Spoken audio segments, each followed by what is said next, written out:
Feeling buried under a pile of debt? You are not alone. But here's the really good news. Getting out of it is absolutely 100% possible. Think of this as your roadmap, a clear, step-by-step guide to get you all the way to financial freedom. So let's get into it. So that's the million-dollar question, right? How in the world do you actually get out of debt? If you're wrestling with credit cards, car payments, personal loans, it can be incredibly stressful. But the very first step toward finding a solution is just taking a hard, honest look at your finances. And it's so important to get this straight right from the start. There's no single magic bullet here.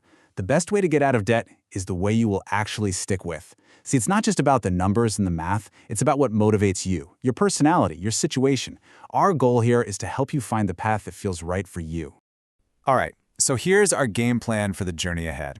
We're going to start with a reality check, so you know exactly where you stand. Then we'll dive into the two big strategies, the snowball versus the avalanche. After that, we'll look at some tools that can speed things up, figure out how to find the extra money to power your plan, and finally, lock in the habits to stay out of debt for good. Every single journey needs a starting point, right? You can't map out a route to a new city if you don't know where you are on the map to begin with. So this first step is all about getting total crystal clarity on your financial picture. And hey, let's just pause and acknowledge something for a second. So many people owe money to lenders. It's a really common struggle, and the stress that comes with it is very real. But taking back control starts with facing it head-on, and that is exactly what you're doing right now. Okay, so getting organized is everything. It all starts with 3 pretty simple steps. First, make a list of everything you owe. Write down the total balance, the interest rate, and the minimum payment for each one. Second, for just 1 month, track every single dollar you spend. This isn't about judging yourself, it's just about collecting data.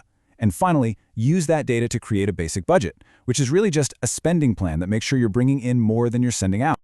Okay, now that you know your numbers, you have officially reached the first big crossroads on this map. You get to choose how you're going to attack the debt.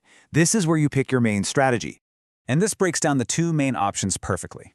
With the snowball method, you throw all your extra cash at your smallest debt first, no matter what the interest rate is. Once that one's gone, poof, you take the money you were paying on it and roll it onto the next smallest one. It's all about psychology, building momentum with those quick wins. On the other hand, you have the avalanche method. This is the purely mathematical approach. You target the debt with the highest interest rate first. This approach will save you the most money over time, but it might take a while longer to get that first debt paid off victory. And this quote just nails it, doesn't it? The best plan on paper is completely worthless if you don't actually follow it. If getting those quick wins with the snowball method is what will keep you fired up and motivated, then that's the right choice for you, even if it costs a little more in interest.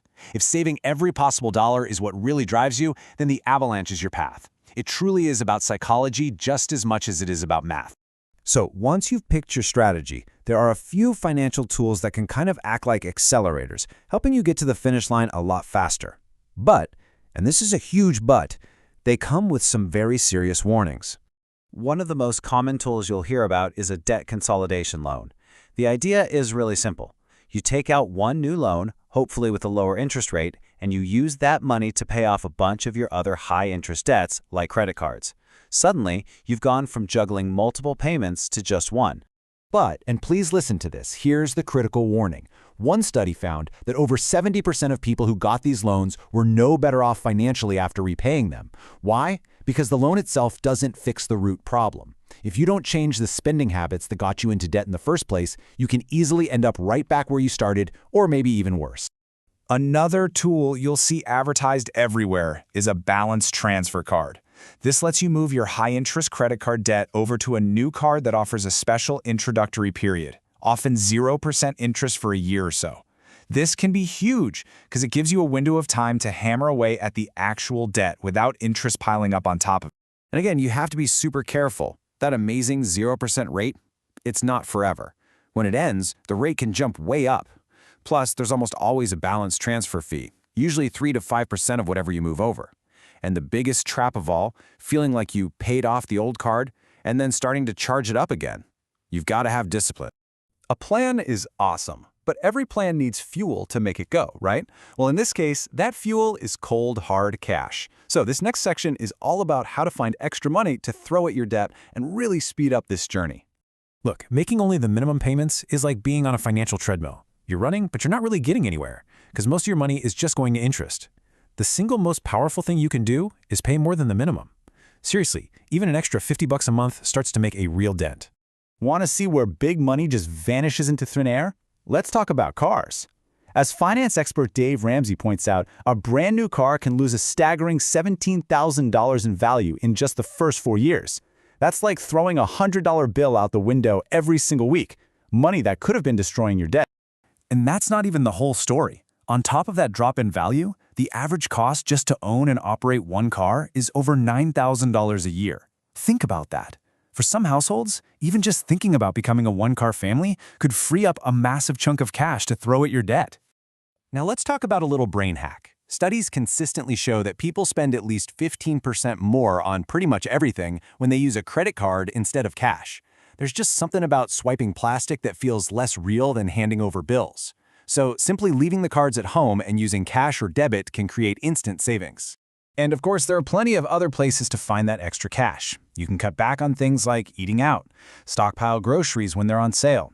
A big one is to automatically apply any raise or bonus you get directly to your debt before you even get used to it. Or if you have the time, think about boosting your income with a side hustle or freelance work, even just for a little while. Okay, we've made it to the final leg of our journey. This section is all about making sure that once you get to that amazing destination, a debt-free life, you actually stay there. This is how you lock in all your hard work and build real, lasting financial health. So, how do you do it? First, and this is non-negotiable, you must build an emergency fund.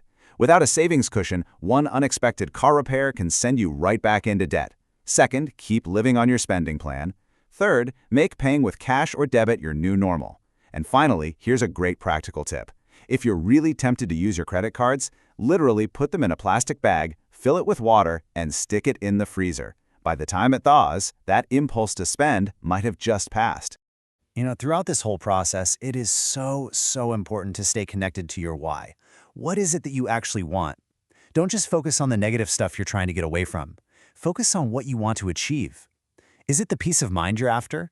The freedom to travel? Saving up for a down payment on a house? And that really brings us to our final thought. This whole process, it isn't just about escaping something bad. It's about building something good. You already know the stress and the payments you want to leave behind. The real question is, what kind of future are you building? What amazing things are you going to do with your money and your life once you're finally free?